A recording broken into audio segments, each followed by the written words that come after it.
우리의 신앙의 주인, 그러니까 중심도 예수님이지만 사실 말씀의 중심도 예수님이죠. 그리고 말씀이 우리의 삶의 중심이 되면 우리의 삶이 우리의 노력과 능력으로 변화되는 것이 아니라 바로 주님 안에서 우리가 변화됩니다. 오늘도 우리가 예배에 또 말씀도 듣고 찬양하고 또 기도도 하고 또 주 안에서 우리 또 믿음의 지체들이 함께 사귐을 하고 나눔을 하겠지만 이 모든 것의 사실 중심, 또 우리가 포커스를 맞춰야 되는 분은 바로 예수님이신 것 같아요. 그래서 오늘 또 말씀도 예수님이 우리에게 주시는 말씀입니다. 그 주님의 또 말씀을 통해서 우리가 주님께 집중할 때 오늘 말씀을 통해서 우리의 삶에 도전도 되고 변화도 일어나면 좋겠습니다.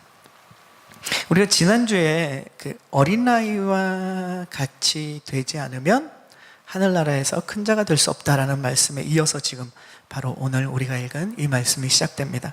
세상의 힘과 능력으로 우리가 살아가는 것이 아니라 우리가 오히려 우리의 연약함을 하나님 앞에 고백하고 하나님 주시는 능력으로 살아갈 때 우리 안에 정말 하나님 나라의 사람으로 살아갈 수 있다라는 것을 우리가 말씀을 통해 들었죠. 뿐만 아니라 우리 주변에 연약한 사람들을 돌아보고 그들을 도와주는 것이 하나님 나라의 가장 큰 사람이다 라는 것을 예수님이 말씀하셨습니다. 그리고 예수님이 마지막에 비유로 잃어버린 한 마리 양을 향해서 찾아나가는 주인의 그 비유를 하시면서 우리의 연약한 들 중에서 너무도 그 중에서도 더 연약한 사람, 그 사람들을 돌아보는 그런 하늘에서 큰 자의 삶을 저와 여러분에게 말씀하셨는데, 그렇게 길을 잃어버린 양은 지난주에 잠깐 나눴지만 바로 자신의 어쩌면 잘못으로 연약한 자들 중에서도 연약한 자가 된 거죠. 자신의 잘못으로 위기에 처한 사람, 그 사람을 구하고자 하는 주인의 마음을 우리가 갖는 것이 하늘에서 큰 자라는 것이죠. 이 말씀이 끝나는 마지막에 저와 여러분이 오늘 읽은 말씀이 시작됩니다. 베드로가 그러니까 예수님께 이 비유를 듣고 예수님께 물어봅니다. 그러면 잘못을 저지른 사람, 연약한 사람 중에 가장 연약한 그 사람을 그럼 우리가 어떻게 받아들여야 되느냐? 또 어떻게 용서해야 되느냐? 이 질문을 오늘 베드로는 시작하고 있습니다. 우리 21절 말씀을 함께 읽어볼까요? 21절 말씀만 시작. 그때 베드로가 예수께 와서 몇 번이나 용서해야 합니까? 7번까지 해야 합니까? 자, 길을 잃은 양처럼 연약한 사람, 그리고 자신의 잘못을 가지고 그 잘못이 이제 영향력을 미치는 거죠. 그럼 그런 사람을 어떻게 받아줘야 되냐? 몇 번이나 용서해야 되느냐? 베드로가 묻습니다. 베드로는 이렇게 예수님께 이렇게 질문하죠. 7번까지 용서해야 됩니까? 사실 그 당시 유대 사회에서는 랍비는 뭐라고 가르쳤냐면 이렇게 가르쳤다고 해요. 적어도 3번은 용서해 줘야 된다. 우리나라에도 3세판이 있죠.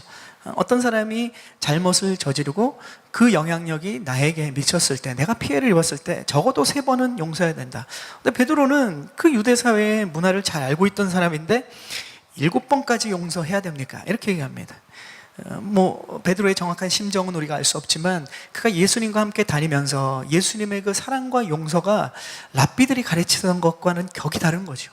바로 사랑과 용서의 아이콘. 가는 곳마다 사람들을 사랑하고, 그리고 보면 분명히 소외되고 연약해서 돌봐줄 필요가 없는 사람들까지 가서 오히려 그들을 더 용서하고 사랑하는 예수님을 보면서 그는 좀 많이 썼던 것 같아요.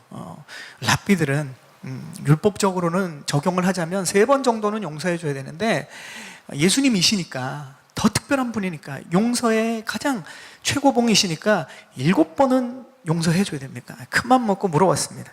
근데 예수님의 대답은 황당하죠. 7번 뿐만이 아니라 70번에 7번. 네. 그럼 490번? 네. 이 얘기는 숫자로 계산이 되는 게 아니죠. 끝까지 용서해야 된다. 죽을 때까지 용서해야 된다. 말도 안 되는 얘기입니다. 그죠?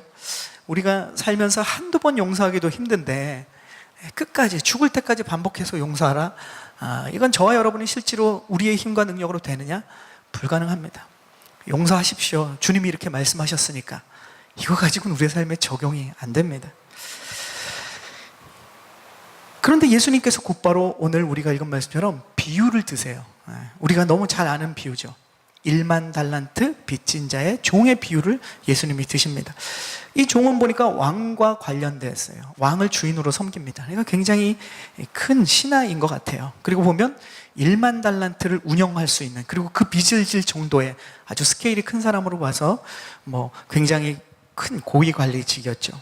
이 사람이 1만 달란트 빚을 졌다. 오늘 예수님의 비유가 나옵니다. 1만 달란트, 요즘 돈이 아니죠. 그 당시의 돈이기 때문에 요즘 돈으로 우리가 환산을 해봐야 되지 않습니까? 제가 계산하는 건 아니지만 그 당시에 하루 품삯과 지금 하루 우리가 최저임금을 계산하면 약 1달란트가 4억 정도라고 합니다. 네, 그러니까 1만 달란트 계산하면 4조가 넘어요. 네. 한 사람이 4조를 빚을 지려면 도대체 얼마나 도박을 하고 얼마나 투기를 하고 얼마나 사업을 망치는지 모르겠습니다. 그러니까 예수님이 지금 과장법을 쓰시는 거예요. 이 정도까지 세상에서 빚을 지면 가장 많이 혼자서 질 수 있는 빚을 진 사람보다 더 빚진 사람이 이 사람이라는 거예요. 자, 이런 사람이 지금 빚을 졌는데 이제 그 주인 앞에, 이 왕이죠, 왕 앞에 계산을 해야 되는 거예요. 이제 이것을. 근데 보니까 도저히 감당이 안 됩니다. 자기와 자기 전 재산과 자녀까지, 그 당시 풍습에 노예 생활을 해도 말도 안 되는 거죠. 근데 이 종이 이렇게 얘기합니다. 이 주인인 왕한테 시간을 주십시오. 시간을 주면 제가 다 갚겠습니다. 그냥 절박하니까 하는 얘기예요. 사실상 못 갚는 겁니다. 그 말도 웃긴데, 그 얘기를 들은 왕이 그 종에게 이렇게 얘기하죠. 그래? 진짜로? 이렇게 물어보지 않습니다. 그냥 그 종을 풀어줘요. 그리고 나중에 갚아라 그러지 않습니다. 그냥 4조 원을 이상 되는 돈을 없는 걸로 쳐줍니다. 그러니까 모든 것이 풀려난 것뿐만 아니라 그 빚이 다 그냥 사라져버렸어요.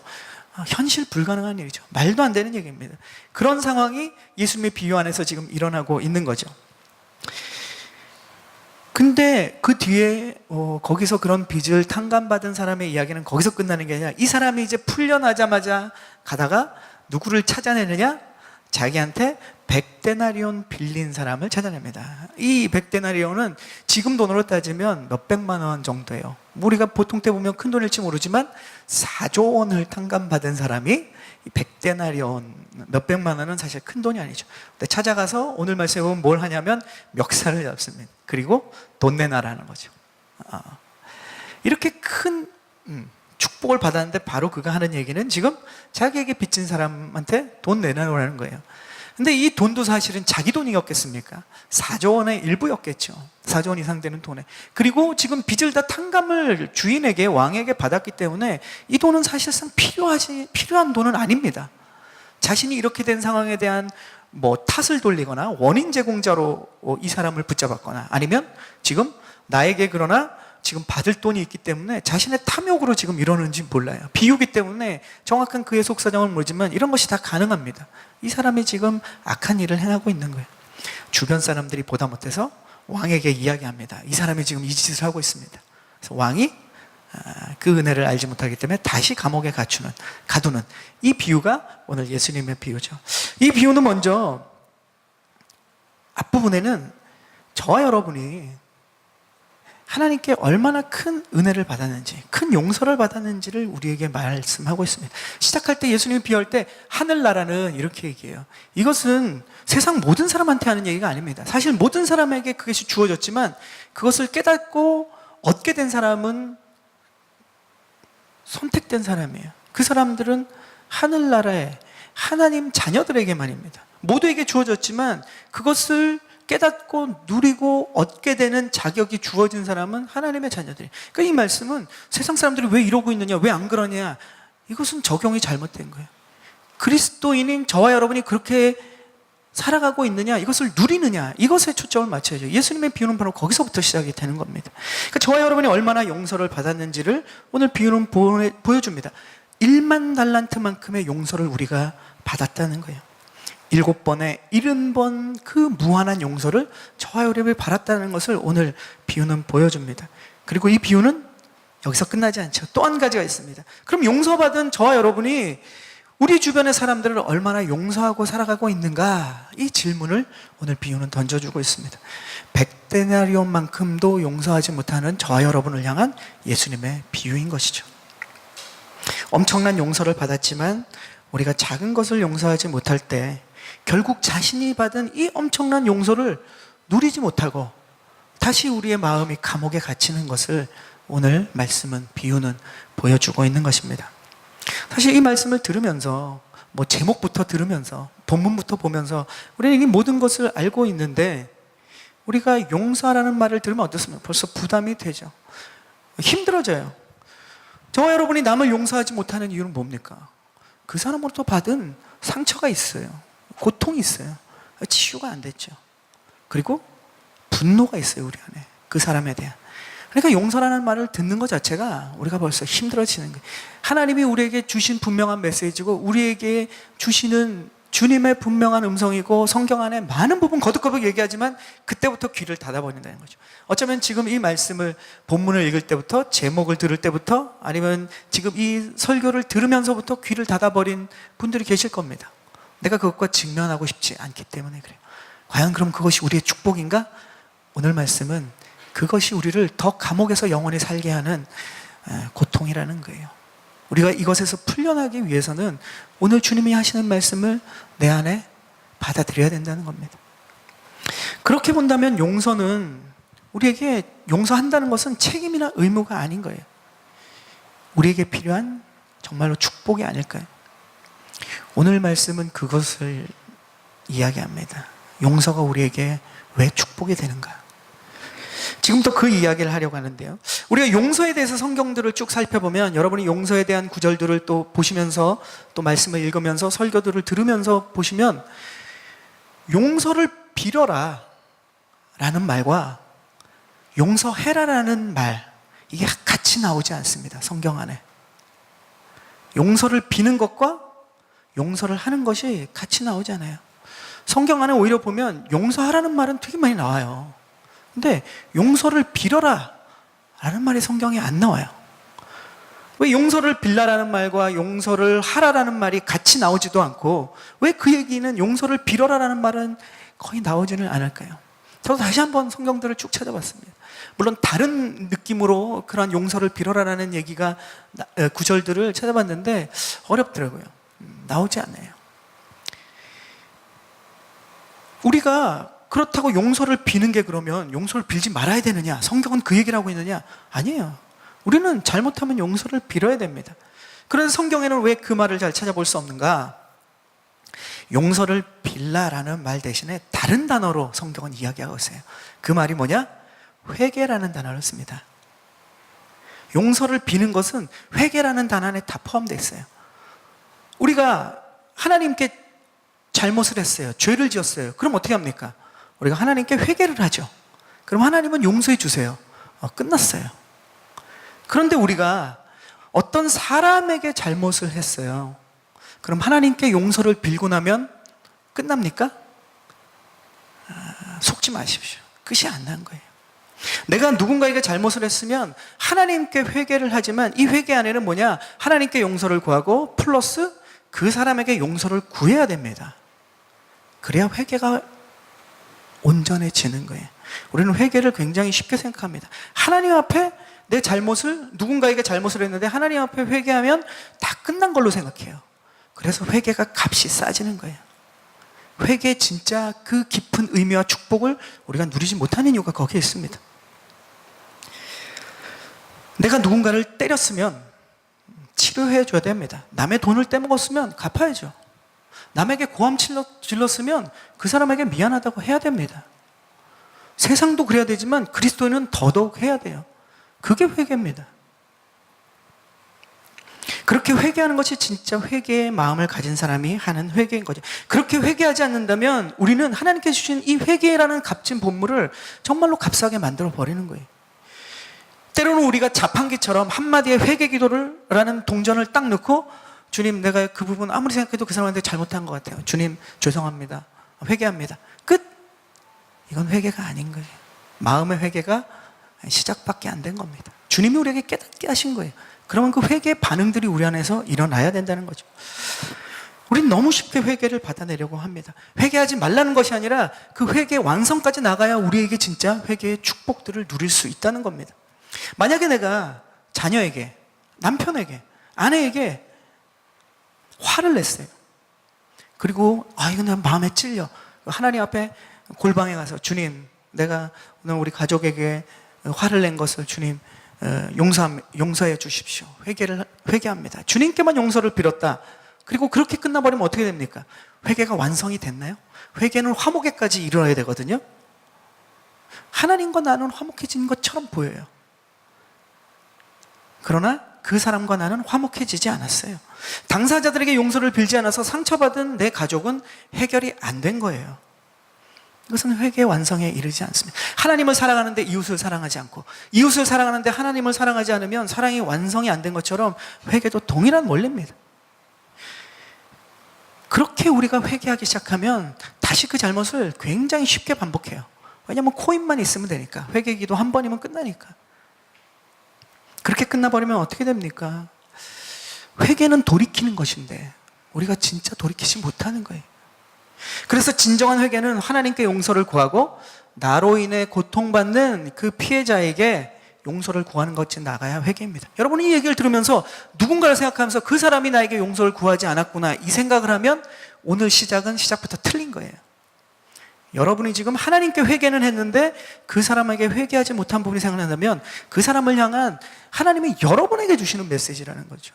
이것이 들어가야 이제 뒤에 이 용서라는 것의 진정한 깊은 능력을 우리가 체험하기 시작합니다. 첫 번째는 그 부분이 우리에게 먼저 선결 조건으로 돼야 돼요. 그리고 이런 일련의 회개의 과정이 어떻습니까? 하나님께 용서를 구하고 그 사람에게 용서를 비는 과정은 우리에게 고통입니다. 자존심 이런 문제가 아니라 그 사람이 받아주는 문제도 있고, 모든 관계 속에서 이것은 우리에게 정말로 어떻게 보면 우리의 몸이 상하는 것보다 더 힘든 과정이에요. 그렇기 때문에 이 대가가 큽니다. 그래서 다시는 그 죄의 잘못을 저지르지 않으려고 우리가 그걸 반복하지 않으려는 우리의 애씀이 있어요. 우리는 뭔가 다쳐보고 그 고통이 크면 다시 안 하려는 생각이 있습니다. 우리의 회개가 진정한 열매를 맺고 능력이 되는 이유는 이러한 것들이 필요해요. 그래서 회개는 나에게 축복이 되는 겁니다. 용서를 비는 것은 우리의 자존심을 구기는 것이 아니라 우리를 변화시키는 능력이에요. 이것이 성경에서 용서를 빌라는 말과 용서를 하라는 말이 함께 나오지 않는 이유, 첫 번째 이유입니다. 또 다른 이유가 있어요. 그게 뭐냐면, 이것은 여러분에게 낯설 수도 있고 생소할 수도 있고 굉장히 불편할 수도 있는 이야기인데, 뭐냐면 나에게 잘못을 한 사람이 나에게 용서를 비는 것과 내가 그것에 대해서 용서하는 것은 별개의 문제라는 거예요. 다시 한번 말씀드리겠습니다. 용서를 빌라라는 말과 용서하라는 말이 같이 나오지 않는 이유 중에 하나가 뭐냐면, 나에게 분명히 잘못한 사람이 나에게 용서를 빌지 않았어요. 근데 내가 그것 때문에 용서하는 것이 유보되거나 용서하지 않아도 된다는 이 문제랑은 별개라는 거예요. 우리가 이 얘기를 들으면 그것이 왜 상관이 없습니까? 이렇게 반문하는 사람들이 많이 있을 수 있어요. 가해자가 어떻게 나에게 용서를 빌어야지 먼저 그걸 내가 듣고 용서를 할지 말지 결정하지 않습니까? 우리는 이렇게 생각합니다. 세상은 그래요. 근데 오늘 성경은 그 얘기를 하고 있지 않다는 겁니다. 가해자가 나에게 용서를 빌어야 내가 그 이야기를 듣고 내가 용서를 하든지 말든지. 이것은 뭡니까? 용서를 비는 것과 내가 용서하는 것과를 같이 조건으로 분명히 붙여놓고 있는 거예요. 그런데 성경의 많은 말씀들은 그 이야기를 분리시켰습니다. 상관이 없다. 가해자가 나에게 용서를 빌어야 내가 용서를 시작할 텐데, 이것은 우리에게 굉장히 중요한 것 같지만 거기에는 큰 함정이 있습니다. 왜냐하면 가해자들은 용서를 잘 안 빈다는 거예요. 실제로 거기는 함정이 있어요. 만약에 내가 용서를 빌어야 할 사람이 나에게 용서를 안 빌면 어떡할 겁니까? 우린 용서하지 못하네요. 그 조건이 있는 사람들은, 그걸 붙여서 생각하는 사람들은. 그 사람은 용서를 빌 생각도 안 하고 잘 먹고 잘 살고 있는데, 거기에 대한 일말의 죄책감도 없고 미안함도 없는데, 만약에 그런 경험을 우리가 하게 되면 어떻게 됩니까? 우리가 용서를 빌어야 용서를 할 거라는 그런 조건을 붙이면 더 이상 그 사람에 대한 용서는 우리가 불가능해져요. 그럼 어떻게 됩니까? 그 사람은 맘 편해요. 나에게 용서를 필요할 사람이 고통 가운데 있는 게 아니라 용서하지 못한 내가 그 고통의 감옥 속에 갇혀 산다는 거죠. 이것이 우리에게 성경이 이야기하는 용서를 구하는 것이 조건이 되지 않는 아주 중요한 우리에게 강력한 축복과 강력한 어떤 도전이 되는 겁니다. 그런 조건을 자꾸 우리가 붙이기 시작하면 우리는 그 사람과 그 일에 대해서는 영원히 고통과 분노에서 벗어날 수 없어요. 그러나 다행히도 주님은 우리에게 무엇을 말씀하시느냐? 가해자가 나에게 용서를 비는 것과 상관없이 내가 용서할 수 있도록 주님은 마련해 주신 거예요. 이게 우리의 억울함이 아니라는 거죠. 자, 이런 얘기를 들으면서 또 이런 생각이 들겠죠. 그러면 나에게 용서를 빌지 않은 그 사람은 어떻게 되는 건가? 내가 용서를 그와 상관없이 내가 하겠다. 근데 나에게 가해자가 용서를 빌지 않으면 어떻게 할 거냐? 그들은 어떻게 됩니까? 그냥 잘 먹고 잘 사는 겁니까? 그럼 우리는 손해보는 것 같고 억울한 것 같죠. 성경은 아니라고 얘기합니다. 그 사람들은 하나님이 갚으시겠다라고 분명히 많은 구절들이 이야기하고 있습니다. 심판과 징계는 하나님의 영역입니다. 선악을 분별하고 그 선악에 대한 것을 판단하고 거기에 대한 열매를 먹게 하시는 그것은 하나님의 영역이에요. 그래서 우리가 그것을 하나님께 맡겨드려야 됩니다. 이게 우리가 어려운 거예요. 근데 맡겨드리지 못하니까 어떻게 됩니까? 우리가 하나님의 자리에 서게 돼요, 자꾸. 그래서 누가 다치느냐? 우리가 다치는 거예요. 하나님의 그 능력을 갖지 못한 우리가 고통을 당하게 됩니다. 하나님을 신뢰하신다면 여러분, 우리는 사람이 나에게 용서하는 것과 가해자가 나에게 용서를 비는 것과 상관없이 용서하면 돼요. 우리가 용서를 빌지 않는 사람을 직접 심판하려고 하니까 우리는 하나님 자리에 서고 우리는 다치게 되고 또 그리고 그 사람을 향한 복수의 마음이 뜨거운 분노가 우리 안에서 그것을 우리가 다룰 수 있는 능력이 없어요. 어떻게 됩니까? 그 분노의 불길 때문에 내가 타버리는 거예요. 내가 화상을 입는 거예요. 그것이 우리의 삶에, 여러분의 실제 삶에서 얼마나 많이 일어나고 있습니까? 그리고 심판은 그래서 주님께 맡겨야 되는 거예요. 그래서 우리가 분명히 알아야 되는 것은 용서한다는 것은 가해자의 죄에 대해서 우리가 잊어버리는 게 아니에요. 못 잊어요. 침묵하는 것도 아닙니다. 용서하는 것은 가해자의 죄를 가볍게 하는 것도 아니에요. 무뎌지게 하는 것도 아닙니다. 죄를 방관하는 것도 아니에요.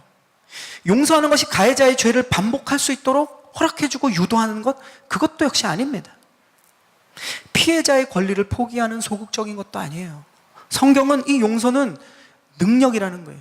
심판을 주님께 맡겨드리는 적극적인 일입니다. 그것이 완전한 것이고 그것이 우리를 살리는 길이라는 것을 성경은 이야기하고 있어요.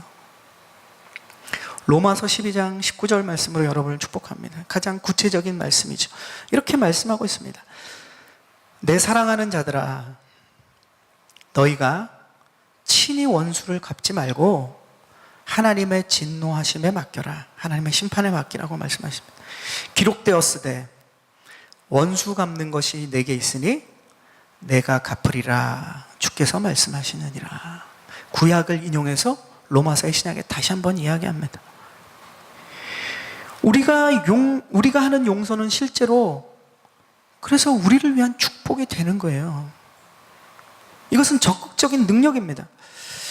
용서라는 단어의 원래의 뜻이 자유케 하다라는 뜻이에요. 예전에 제가 창세기를 설교하면서 그 요셉의 용서에 대해서 얘기하면서 이 단어를 한번 썼는데 제가 가장 좋아하는 말씀입니다. 의미입니다. 용서라는 단어의 원래의 뜻은 뭐 영어로는 forgive겠죠. 뭔가를 주는 거죠. 그 사람을 해서. 그러나 누군가를 향해서 주는 게 아니라 나와 그 사람과 모든 그 나의 묶임 속에서 어떻게 되는 것이냐? 자유케 하는 것이 용서라는 거예요. 그러니까 우리가 용서를 주고 헌신하고 희생하는 거라고 생각하기 때문에, 손해보는 거라고 생각하기 때문에 우리가 못하는 거예요. 우리를 자유케 하는 능력입니다. 만약에 우리가 용서하지 못한다면 이건 무슨 뜻입니까? 우리가 평생 자유롭지 못한다는 거예요. 그 사람에게 그 분노에, 그 고통에 묶이는 거죠. 고통과 분노의 감옥 속에서 오늘 비유처럼 갇혀서 영원히 살게 됩니다. 나에게 고통을 준 가해자가 갇혀 사는 것이 아니라 우리가 그 감옥 속에 있는 거예요. 주님은 우리를 그렇게 살기 원하지 않으세요. 우리가 용서하는 것을 통해서 우리를 그 고통과 분노와 상처의 기억 속에서 풀어주기 원하시는 겁니다. 그래서 용서는 우리를 풀어주는 능력이 되는 거예요. 우리 마지막 절 35절을 읽어보겠습니다. 예수님이 이 비유를 마치시고 35절에 이렇게 말씀하세요. 우리 함께 읽겠습니다. 시작. 만일 너희가 내 아버지께서도 너희에게 이와 같이 행하실 것이다. 예수님은 지금 1만 달란트 빚진 사람의 비유를 다 드신 다음에 35절 한 절로 정리하셨어요. 오늘 1만 달란트 빚진 사람은 뭡니까? 오늘 비유는 죄 지은 사람이에요. 그죠? 큰 죄를 지은 사람이에요. 그런데 이 죄 지은 사람을 예수님이 비유를 드시면서 결국 비유의 핵심은 뭡니까? 용서예요. 그러니까 용서와 죄를 사하는 것은 같은 의미라는 거예요. 예수님의 비유가. 죄를 지은 사람을 사해 주는 것과 용서는 똑같은 거다라고 얘기하는 거예요. 우리가 지금 읽은 35절은 주님께서 가르쳐 주신 우리가 너무도 잘 알고 우리가 항상 기도해야 되는 주 기도문, 예수님께서 이렇게 우리에게 항상 기도하라고 말씀하신 그 말씀에도 똑같이 나오지 않습니까? 지금 읽은 35절은 바로 그에게 우리가 우리에게 죄 지은 자를 사하여 준 것 같이 우리의 죄를 사하여 주옵시고, 우리가 주기도면에서 이렇게 하잖아요. 이게 뭡니까? 오늘 예수님의 비유를 그대로 적용하면 우리가 우리에게 죄 지은 자를 용서해 준 것 같이 주님 우리를 용서해 주옵시고, 이 얘기가 35절 똑같은 말이에요. 우리에게 날마다 일용할 양식이 필요하잖아요. 주기도문을 보면 주님의 도우심이 날마다 필요하잖아요. 마찬가지로 우리에게 날마다 용서가 필요한 겁니다. 우리 용서했다라고 했는데 용서가 안 돼요. 또 용서하는 거죠. 우리가 한 끼 먹었다고 평생 배부릅니까? 그렇지 않아요. 끊임없이 그 용서의 자리로 나가는 거예요. 이것은 우리를 분노와 고통과 상처의 감옥에서 우리를 날마다 풀어 헤치는, 자유롭게 하는 적극적인 기도입니다. 주님은 이렇게 기도하러 가는 그 중요한 짧은 주기도문 안에 이 이야기를 넣어놨어요. 반대로 얘기하면 뭡니까? 우리가 이것이 날마다 필요한 것이고 날마다 우리가 안 된다는 거예요. 우리가 용서하는 것은 우리에게 책임도 아니고 권장사항도 아닙니다. 우리가 자유함을 얻을 수 있는 세상 어떤 것보다 놀라운 축복이라는 거예요. 주님은 우리에게 이 용서의 축복을 주기 원하십니다. 오늘 말씀을 마무리하겠습니다. 우리가 하나님께 얼마나 큰 용서를 받았는지, 또 그것을 알고 살아가고 있는지를 기억하는 것이 얼마나 축복된 사람이나 오늘 예수님의 비유 안에 나오지 않습니까? 1만 달란트 빚진 자, 우리에게 이제까지 지은 죄, 그리고 지금 짓고 있는 죄, 앞으로 지을 이 많은 1만 달란트, 7번에 70번에 7번씩 셀 수 없는 우리의 죄들에 대해서 주님은 우리에게 어떻게 하시느냐? 용서하신다는 거예요. 그리고 나에게 죄를 지은 사람들을 우리가 얼마나 용서하고 살아가고 있는지를 우리에게 묻고 계신 이야기, 오늘 비유입니다. 그리고 우리가 그들을 용서할 때 비로소 우리는 하나님의 용서를 누리고 살아갈 수 있는 거예요. 만약 우리가 용서하지 않을 때는 하나님의 엄청난 용서를 받았지만 오늘 이 1만 달란트 빚진 자처럼 그 용서를 누리지 못하고 어떻게 됩니까? 다시 그 고통과 분노와 억울함의 감옥 속에서, 용서받지 못하는 감옥에, 그 하나님의 용서를 받았지만 누리지 못하는 감옥 속에서 살아간다는 거죠. 이것이 오늘 비유입니다. 용서하지 못하는 사람은 하나님께서 우리를 용서하신 그 기쁨과 감격 속에 살 수가 없어요. 그러나 용서하는 사람은 하나님께서 우리를 용서하신 그 놀라운 기쁨과 감격을 날마다 누릴 수 있는 겁니다. 그리고 우리가 타인을 용서할 때 비로소 우리에게 진정한 자유가 일어나는 거예요. 우리가 용서할 때 비로소 우리는 고통의 감옥, 분노의 감옥, 미움의 감옥, 상처의 감옥에서 풀려나는 겁니다. 여러분, 그 감옥에서 풀어나십시오. 주님께서는 이미 그 열쇠를 열어주셨어요. 여러분이 그 문을 열면 됩니다. 용서하는 힘으로. 용서하지 않으면 감옥 문은 열려있지만 여러분은 계속 그 속에서 살아가고 있는 거예요. 우리에겐 그런 삶이 필요 없습니다. 주님은 우리에게 그런 삶을 살기 원하지 않으세요. 사랑하는 성도 여러분, 사랑으로 사람을 용서하고 하나님께 용서받고 용서를 누리며 살아가는 이 놀라운 용서의 능력들이 주어진 그 능력을 우리 사용하고 누리며 살아가기를 주님의 이름으로 축원합니다. 아멘.